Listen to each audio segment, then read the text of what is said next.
Hello again everyone, Jeff Pirishot here with another bowling ball review. Today we've got a very special 10-shot challenge. It's a triple threat match between the MOTIV Venom Shock Pearl, the Supra, and the Fatal Venom, which releases on December 9th, 2020. It's going to feature Kegel Specto analysis, which we'll use to analyze all three balls side by side. So before we get started, please consider hitting the like button and the subscribe button. It's a great way to support the channel. It's free to you. There's no charge, and you can opt into notifications as to when more of my videos go live. So how is this comparison going to work? Well, it's going to use Kegel Specto. I'm going to take 10 shots with each ball. You'll see the ball and the layouts and all 10 shots. And then Specto is going to generate a chart for each one, and then we'll just compare all the charts side by side to see what we can learn. So the first ball we're going to take a look at is the Venom Shock Pearl. The layout on my VSP is 45 by 4 1/4 by 35. The lane condition that we're doing this analysis on, by the way, is a beat up house shot. These aren't fresh lanes. The lanes are hooking a lot, and there's a bit of a dry spot down lane right around 10. So that's what I was trying to use as a break point. You can see even the Venom Shock Pearl, which doesn't hook a whole lot, it needs to be a little left. These lanes are hooking, but it's a good comparison for these three balls because that's when most people are going to pull them out of their bag, when the lanes are hooking. The Venom Shock Pearl has a medium lower RG of 2.47 and a low differential of 0.035, low compared to most high performance balls, because this is a ball that's meant to be used when the lanes are drier. It doesn't flare a whole lot, and as a result, it's a good ball when you want control in the front part of the lane, you want control down lane, but you still want length, and you don't want the ball to do anything stupid when it comes off the back end. So here's the chart that Specto generated, and you can take a look at that right now. So the second ball we're going to be looking at today is the MOTIV Supra.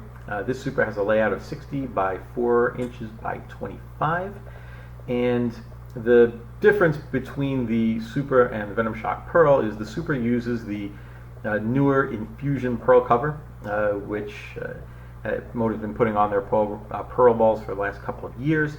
And the other difference, and it's a pretty big difference, the Supra has a much more dynamic core.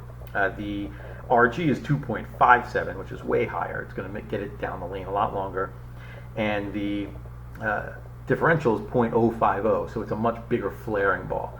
That's going to give the core the ability to come off of that dry a lot harder from deeper and give you much more pin action than the Venom Shock Pearl could.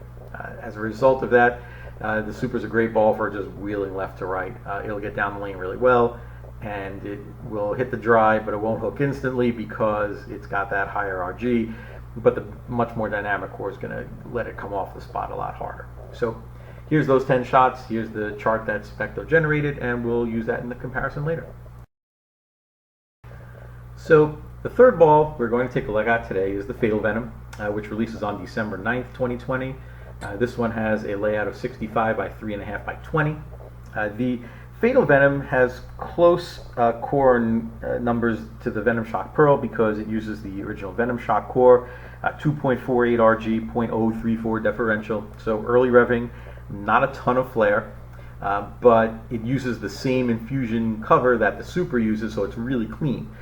But I had to be further left with the Fatal Venom because of the lower RG. The ball just revs up a lot sooner. So even with the same cover stock, the core gets the ball revving, and you can see the difference in how far left I had to play. A couple of boards, 2.5, and I had to make sure I got it to the spot down lane, because if I got it to the spot early like I did the Venom Shock Pearl, it would just hook too soon. And you can see even here, I threw a couple a little too slow, or I got them a little further right, and it's just revving and it's hitting that spot and it's just hooking. So here's the chart generated from the Fatal Venom, and now let's take a look at all three. Okay, so let's take a look at the three Specto charts side by side, and you can see I already have one aspect circled, and I want to take a look at that first. It's the breakpoint board. What board is the ball making its move? And with the Venom Shock Pearl, it's a 9.4. With the Supra in the middle, it's on 9.9, and on the right here with the Fatal Venom, it's 10.2. So all three boards are hitting off of the same breakpoint board pretty much, within a 0.8 board difference. So that tells you that they can all get to the same spot. Now, the one difference is the Venom Shock Pearl breakpoint at 45 feet down the lane, whereas the Supra and the Fatal Venom 47 feet down the lane. So they're hitting the same board at the breakpoint, but the Venom Shock Pearl was a little further right, and it had to get there a little sooner because it's not as big a hooking ball as the Supra and the Fatal Venom. I had to give the ball a little more help to get off of the spot and get to the pocket. The other thing to look at is, so if the breakpoint is pretty much the same, how many boards is it crossing when it gets there? So let's look at where the balls are crossing at the arrows first. The Venom Shock Pearl here in the bottom left is crossing just about the middle arrow, 20.4. The Supra at 22.5, about 2 boards left of that. And the Fatal Venom is about 2 boards left of that here at 24.3. So all the balls are pretty much getting to the same breakpoint board, but they all had to be different amounts in the oil to get there, with the Fatal Venom needing to be more in the oil than the Supra, which needed to be more to the oil than the Venom Shock Pearl. Now, remember, the Supra and the Fatal Venom have the same cover stock, the infusion cover, and but the difference is going to be in the core because the covers are the same. Now, the Supra has a higher RG and a higher differential. The higher RG means it's going to lope down the lane a little more, so it's going to go a little longer. And the higher differential means it's going to flare a little more, so it's going to be a little more of a dynamic core. Whereas the Fatal Venom has the earlier hook because it has the lower RG. The core wants to rev up sooner.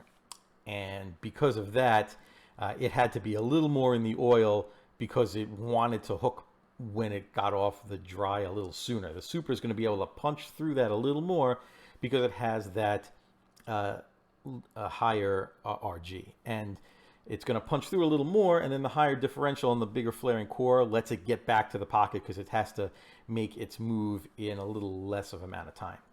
So the total boards covered, if you guys are interested in that, so we'll start here at the bottom. So the laydown for the Venom Shock Pearl is on 28.6. The breakpoint is at 9.4. That's a difference of 19.2 boards going out. And then 9.4 to 16.8 is 7.4 boards coming in. 19.2 plus 7.4 is 26.6 boards covered. The Supra, and I guess I'll do that in purple because it's a purple ball, is laydown point on 30.9. 30.9 to 9.9 is 21.0 even. And 9.9 at the break point to the pocket at 16.1 is 6.2 boards coming back in. So that's a total of 27.2 boards covered. So the Supra covered just a little bit more than the Venom Shock Pearl, not a lot more, but also keep in mind I had to be further right with the Venom Shock Pearl because it hooks less and needed to be more into the dry. The Supra can handle a little more of the oil, so the total hook isn't going to be that much different, but the way you get there is going to be. So for the Fatal Venom, we'll use green. The laydown is 33.4. The break point is on 10.2, so that's going to be 23.2 boards covered going to the right. Then 10.2 to 17.8 is 7.6. And you add those up. 30.8 boards covered total. So the Fatal Venom hooks that much more than the Supra, but it's not because it's a bigger hooking ball necessarily. It's mostly due to the lower RG in the core. The lower RG wants the ball to rev up earlier. Because of that, it's going to be able to hit the dry and react off it a little sooner. So because of that, you need to get a little more in the oil to counteract it. Now, because the differential on the Fatal Venom is lower, the differential on the Fatal Venom is lower, that means it's going to flare a little less. So it's going to make an earlier move off of the dry because of the lower RG, but the hook that it makes isn't going to be as dynamic as something with a higher differential core that flares more like the Supra. So I think the Supra, because of that, is going to be a better ball if you want to loop the lane left to right. It's going to be able to get down the lane a little further, and because of the more dynamic core, it's going to be able to cover a lot more boards coming back to the right if you need that. Whereas the Fatal Venom, the core isn't as strong, and because it's the Venom Shock core, and it'll come back, but you might not be able to do a huge big wheel left to right because of that. It might run out of energy a little sooner because it flares a little less, and because it revs up a little easier because of the lower RG. So keep that in mind when you're picking which of these three balls you want. Obviously, the Venom Shock Pearl is discontinued, so you might not be able to find one. If you can, great. It's a fantastic ball for when the lanes are drying up. The Supra, I would recommend if you want a ball that really gets down the lane and will come off a little harder, or if you want to just loop the whole lane left to right, Supra is going to be great for that.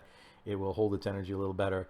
The Fatal Venom will be good if you're looking at medium to light patterns, but you kind of don't want a big wheelie hook. As you saw in the video, I was kind of playing the fade backs, and that worked really well. Or if you need something to play right with and you don't want it to make any kind of a unpredictable or a weird move at the break point, the Fatal Venom is going to be great for that.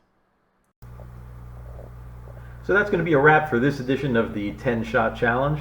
Which ball was the winner? Well, that's for you guys to decide. Maybe there'll be a rematch at some point in the future. I don't know. But for now, thank you as usual to MOTIV Bowling, making great equipment here in the USA that makes making these videos so easy. Also, thank you to Carlos Tabone here at the Kegel Connection Pro Shop, Fort Lauderdale, here in Sunrise, Florida. As usual, helping me with layout suggestions and my fit. So thank you guys. Hope you enjoyed this look at these three balls, and we'll see you next time.